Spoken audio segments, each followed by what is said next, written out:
गंगाजल recording studio Mahadevganj Sahebganj.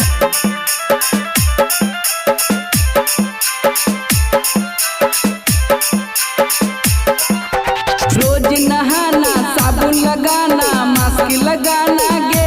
सोना गे mask लगाना गे सोना गे 2 गज दूरी फर के रहना आइलो कोरोना गे सोना गे बच के रहना झारखंड में फिर आइलो कोरोना गे सुन ले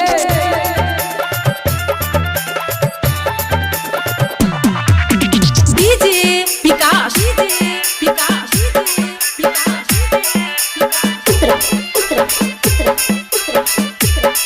म्यूजिक बाय कुणाल छैला। 2 गज रखना दूरी गे मास्क है जरूरी गे जब तक ना दवाई गे तब तक ना ढिलाई गे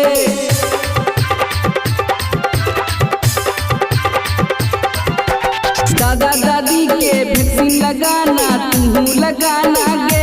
सोना गे तू लगाना गे सोना गे 2 गज दूरी फर के रहना आइलो कोरोना गे सोना गे बच के रहना झारखंड में फिर आइलो कोरोना गे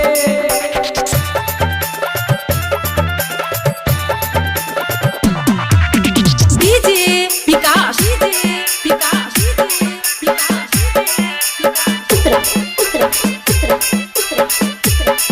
म्यूजिक बाय कुणाल छैला।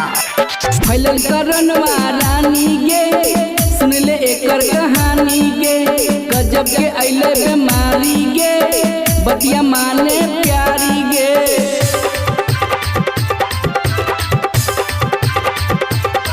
फिर अइले कोरोना मुँह जरौना बजर खसौना गे सोना गे ऊपर परौना गे सोना गे 2 गज दूरी अलगे रहना अइलो कोरोना गे सोना गे बच के रहना झारखंड में फिर अइलो कोरोना गे बुझले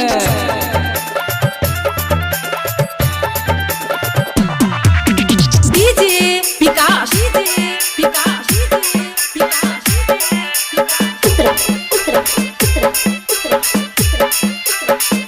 म्यूजिक बाय कुणाल छैला। मुन्ना राजा के पतिया में गे हथवा धोना रतिया में गे छैला कुणाल के बात पर चलना सुन सीरी मतिया गे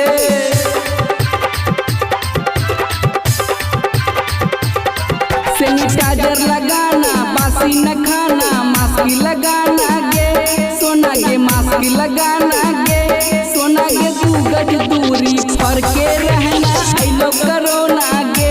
सोना गे घरे में रहना झारखंड में फिर आइलो कोरोना गे गंगाजल रिकॉर्डिंग स्टूडियो महादेवगंज साहेबगंज।